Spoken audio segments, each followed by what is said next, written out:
Jennifer Rumble, like Ms. Bowen said. Some of you may know me. I'm of course, the reading coach.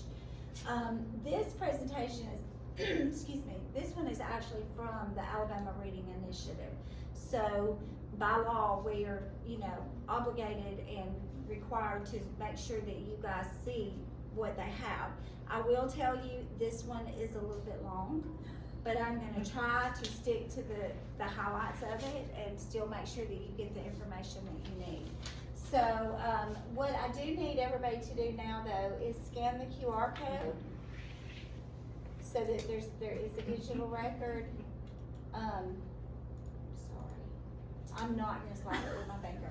But if you can do that, if it doesn't work, we do have your signature, but they do really want it in here.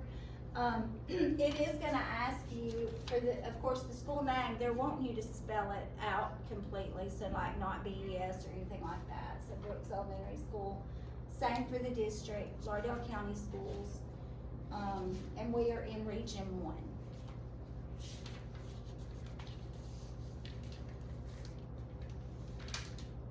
Here you see her notes and you see mine. It's okay though. I've done this a few times.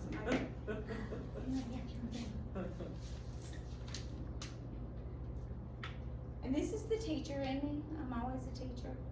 So when you finish, if you look up. Okay.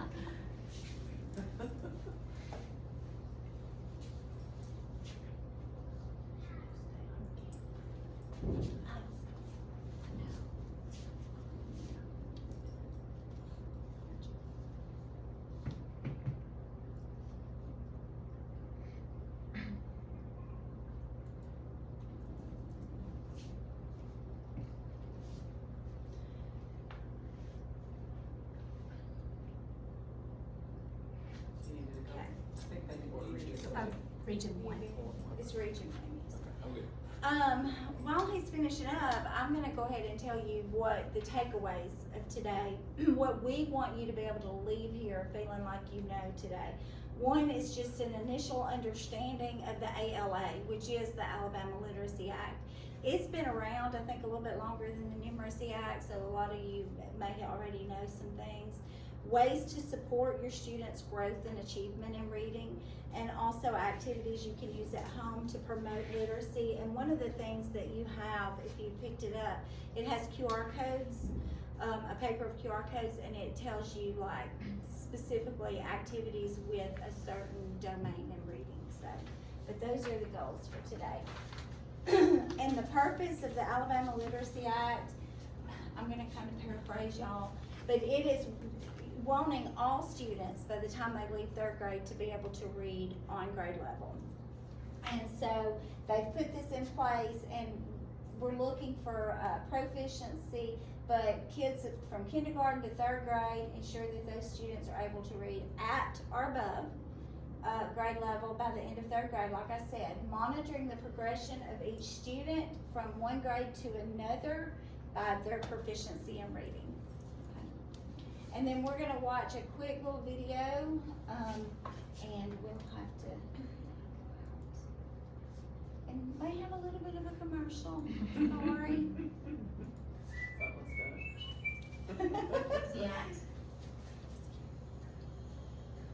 The Alabama Literacy Act, or ALA, was passed and signed into law in 2019 by Governor Kay Ivey. While there is a retention component for 3rd grade students, the law was written as a prevention law and works to ensure students enrolled in Alabama public schools are reading on or above grade level by the end of the 3rd grade. Included within the law are multiple avenues for intervention, along with teacher training and evidence-based ways to teach reading, often referred to as the science of reading. Also within the ALA are guidelines requiring the administration of an approved universal screener given at the beginning of the year to all kindergarten through 3rd grade students to determine areas in which extra instruction may be needed. The screeners are administered again at the middle and the end of the year to monitor growth. A student reading improvement plan will be written for any students who show a consistent deficiency on the universal screener. The student reading improvement plan documents the extra intensive instruction to be received by the student and serves as a guide to further instructional opportunities. Parents will receive notification regarding this plan and should be informed of student progress monthly. Additionally, parents will receive a Read at Home plan, which includes parent-child activities that support learning.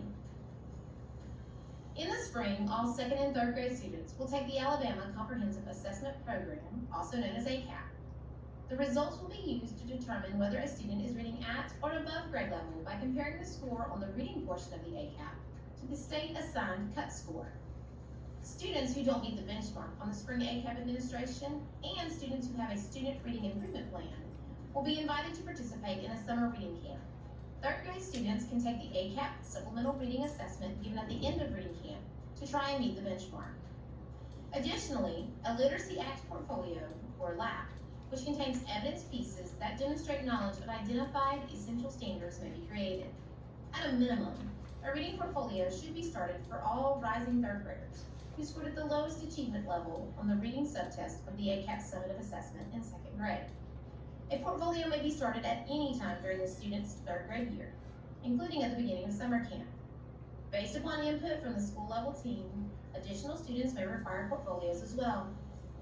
A portfolio will follow the student to a new school or school district if the student moves. This portfolio is intended to be an alternate pathway for promotion if the ACAP benchmark is not reached. Because the ALA is intended to prevent reading deficiencies, we owe it to our students to provide them with every opportunity to gain the knowledge of the standards so that they can be successful in 4th grade. However, the path to promotion for some students may need to be one of the identified good cause exemptions. The good cause exemptions are considered to be the final path to promotion. After considering all the pathways to promotion, the local education agency, also known as the district, will make the final decision. All aspects of the Alabama Literacy Act will be enforced beginning in the 2023-2024 school year. For additional information, please contact your local school or visit www.alabamaachieves.org. And if any of you feel the need to go back and watch that again, you can find it online. Let's see.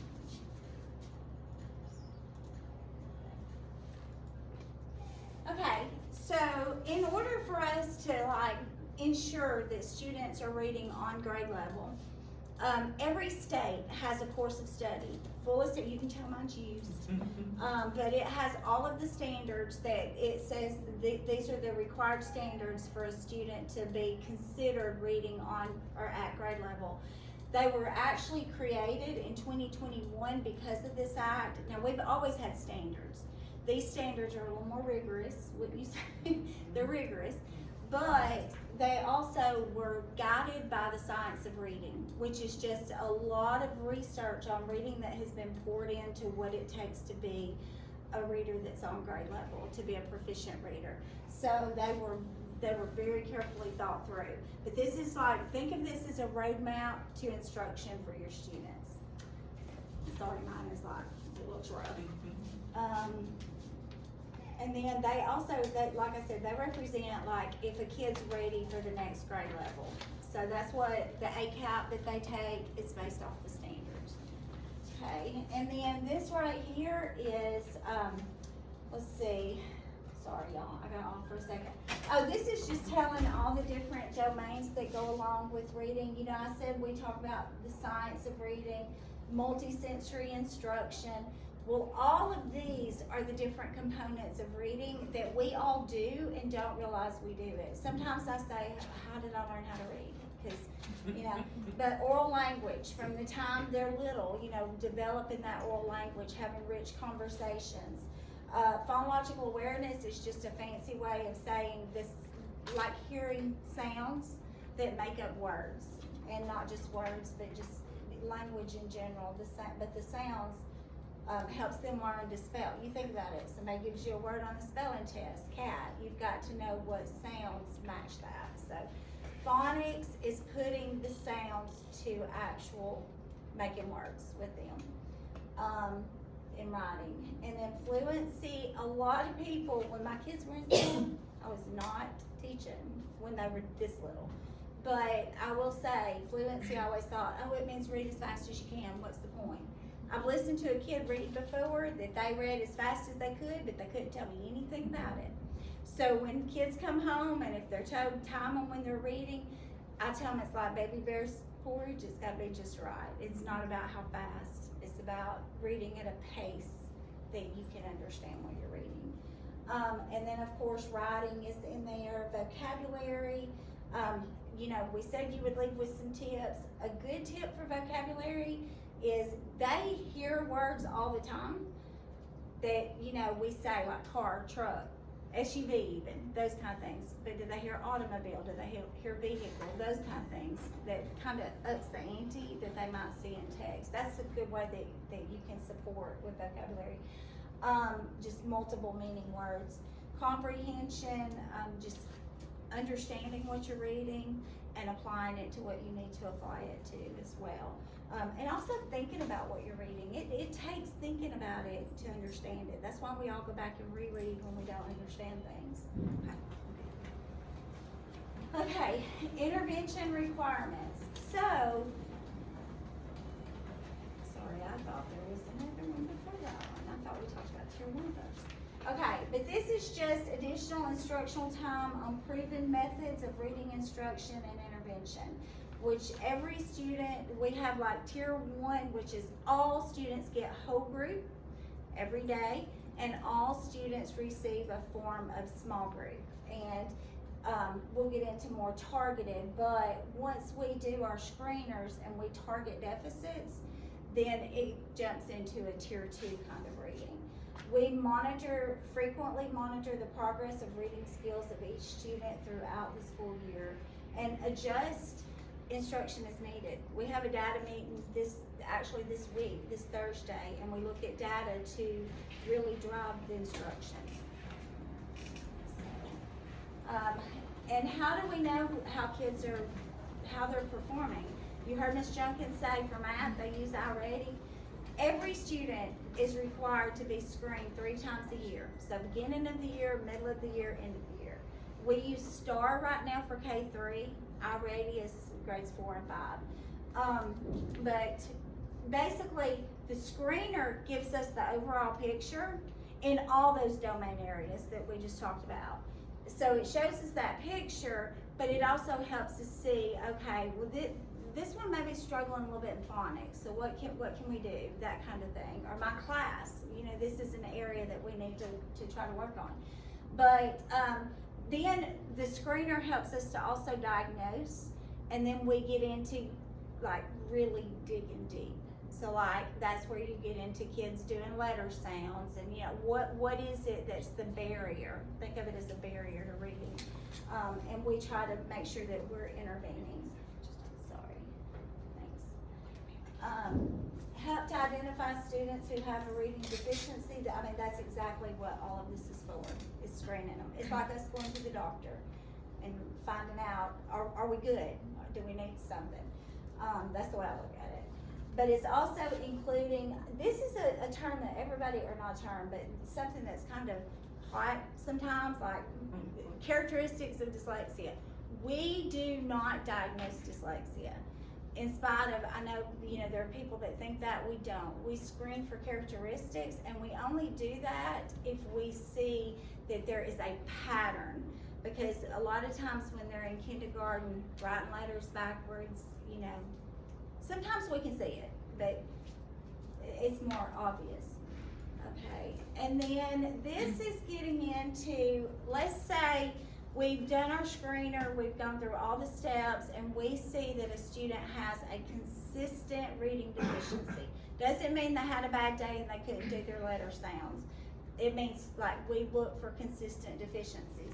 If they have a consistent deficiency that's a barrier to reading, then an SRIP is developed, and that stands for Student Reading Intervention Plan. And it is exactly what it is. It is like, we are coming up with this plan, we're gonna try to do everything we can to intervene, to do all the things, but we partner with parents. So you, like if any of you've been to one, you'll get notified if your child has a reading deficiency, you'll be notified, you'll be asked to come to a meeting, and when you come to that meeting, we just go over the plan, and you have say-so. Like if if there's something you think, oh, or I have concerns about, then that's the time to also let them know, because it's a partnership. And so you know what that deficit is. And it does say, within 30 days of the identification of the deficit, and again, it's a consistent deficiency. Parents are notified of monthly progress. If you've had a student some people, we've called it PST. If a student's on for reading, that's still PST. There's so many acronyms in education, so yeah, everybody needs a guide for that. But you get a monthly progress letter if you've ever had a student that's been on PST for reading or math. Intervention instruction is evidence-based reading intervention. All of our interventionists have been trained on multisensory strategies that work for kids that do have those characteristics of dyslexia, but that are also just good strategies for everybody. And we even do a lot of multisensory in whole group tier 1, but it's more targeted in the interventions. And Ms. Strickland over there, she's a whiz at these multisensory activities. Parents and legal guardians, y'all are provided resources and strategies to use at home to help students succeed in reading. The QR codes that you got today, those are resources. Also, when you get a letter from PST, you should have at the bottom resources for reading, resources for math as well. If for any reason you get a paper and the QR code does not work, let us know, because sometimes the links will be changed or something, and we don't always know. So just call the school and say, hey, this is not working. Can y'all send me something else? There are so many layers of support that the state has put into place, so they should just kind of fly in. So of course we notify you. The parent letter is just, okay, we've identified that your child has a reading deficit that is impeding their reading ability. So before or after school tutoring is offered at some point, and we don't do before, and if y'all have ever done, we do after. It'd be hard to get here that early, but that's one of the layers in place. We also have additional. You can just go ahead and do them all. Yeah, thanks. Additional tutorial support, that is just like with the interventionist and the teacher, like it's just a little extra guidance. Summer reading camp is offered, like we said, and intensive reading intervention, and that's using a lot of multisensory, meaning sounds like visual, touch, kinesthetic, and all those. And then of course the student reading improvement plan is also another layer of support. And then this about the summer reading camp, this first bullet does not apply to us, and I think it's such a blessing to work at a school that doesn't, because this is for the lowest 5%, lowest performing 5% reading, and that's not us. So, but ours is right here, starts right here with this bullet. We offer high quality summer reading camps at elementary schools that are not among the lowest 5%. But we still offer it to those that have SREPs. All K-3 students identified with a reading deficiency or characteristics of dyslexia are invited.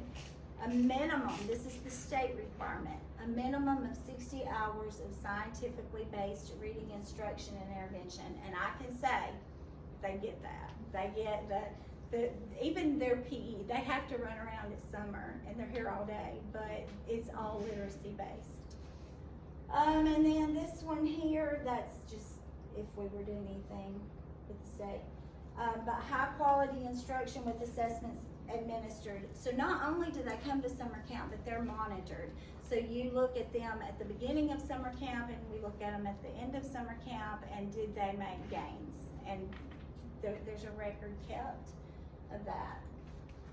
And then this is the big question right here. If you've heard, show of hands, how many have heard, if my child doesn't pass ACAP in 3rd grade, they're going to be held back? You've heard that? Okay. That is one pathway. So, and I really want to clarify that.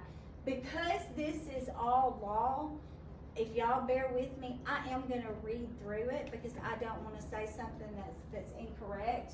But these are the ways that they can be promoted. Scoring above the lowest achievement level on a state-approved assessment in reading, that's ACAP. That's one way. Second way, earning an acceptable score on the alternative supplemental reading assessment. If a child does not make the cut score in the spring, then they are invited to come during the summer and take it for another chance at making it. And then, if that still, it's not based just on these assessments, if that doesn't work, we fall back on portfolios that teachers keep on students demonstrating a mastery of essential third grade state reading standards. Evidence pieces are collected, stored in a portfolio for each third grade student. So that is, we have 6 essential standards. This is by the state. In third grade, there are 6 essential. Remember my standards book? There are lots of standards, but 6 essential. They have to pass 3 assessments for each of those 6. So you're looking at 18 assessments, and then they have that as their portfolio. So that's another way that they can pass. And then, let's see, that just says the same thing over there, doesn't it? Pretty much, the final. I think we're good. Y'all have questions about that? Everybody good? Okay, and this is a question too. Okay, what if they don't make it through the ACAP, they don't make it through the supplemental, they don't make it on their portfolio? Well, there are good cause exemptions. The law was not put in place. If a student is truly not ready, then it wasn't put in place to just say, okay, you have a pass to go to 4th grade. That's not the purpose of these. But the purpose is you have students that have IEPs. They have had intervention 2-3 years. Those are the students that receive those big cause exemptions because we've done all the intervention and they still are having a hard time. So then they're passed along. But I'm gonna read it so that it's clear. Good cause exemptions allow students who are reading below grade level to be promoted to 4th grade, but still receive interventions and other supports. The good cause exemptions include students identified as English language learners who have had less than 3 years of instruction in English as a second language. So if they've had 4 or 5, that does not necessarily mean they would get that, or they wouldn't. Students with disabilities who participate in the statewide English language arts reading assessment, let's see, and who have an individual education plan, which is an IEP, or a 504 plan that reflects that the student has received reading intervention for more than 2 years and who demonstrates a deficiency in reading. And notice it says, or was previously retained in kindergarten, 1st grade, 2nd grade, or 3rd grade. So, that or means something. Students who have received intensive reading intervention for, okay, this is not, I've got to clarify. This is not your IEPs, 504s, it's not students with those. This is any student. Students who have received intensive reading intervention for 2 or more years and who still demonstrate a deficiency in reading, and, so plus, who were previously retained in kindergarten, 1st grade, or 2nd grade for a total of 2 years. So, that's a biggie. And you know, a student does not get a good cause exemption if they've had 2 or 3 years of reading intervention and they've not made the progress. They get it if they've also been retained. So does that make sense? Okay, I think we're good. Thank you. All right, what happens if a student goes to 4th grade with one of the good cause exemptions? Well, they continue to receive that intensive reading intervention. That includes specific reading strategies prescribed in the student's reading improvement plan of the student until the deficiency is improved. And so that prescribed, I like that they use that word because that's what it's like. It's like their prescription. For students that are retained, if they, don't meet a good cause exemption and they don't pass through the other requirements, they still will receive reading instruction provided by a highly effective teacher. Let's see, and it says receive more intensive reading intervention. I missed that part. Dedicated time each day for the intensive reading. Reading instruction that is grounded in the science of reading. Everything we do is science of reading. Frequent monitoring to help students who are progressing and on track to meet grade level standards, and a family read at home plan. I promise we're getting there. It's hard to sit in the evenings. You're like me. Okay, reading specialist, that's my job. The local reading specialist is available to coach and mentor. So like we lead teachers in just training, learning groups, those kinds of things, walking them through their data, helping with that. We model effective reading instruction. We coach and mentor teachers, share resources for community support, help teachers use data to meet student needs, focus on activities to boost reading achievement, and monitor the student progress at least 3 times a year. Part of my job is I analyze data too. So that's why I said that. You have a copy of this, the frequently asked questions. This is if you have something and you have a question that's not on there, feel free to email me, call the office, ask them to put you through to me. But this does answer some of the questions, and I hope everybody got that handout. And then these are some really good parent resources. ARI actually has a YouTube channel with some really good parent helps in there, some really good videos. Let's see, the K1 for families, coaching a better reader. And then there's a newsletter that goes out. It goes out in our SMORE, doesn't it? It'll be in there this week when you get to October. And I really encourage you to read. There is some really good, they always have really good tips and helps for home. So, and I think that's all. Is it? Okay. Revisit outcomes. I hope that you got this. Have a better understanding about the Literacy Act, and that you have some support for home. I think that's it. Awesome. Good? Any questions for any of these experts?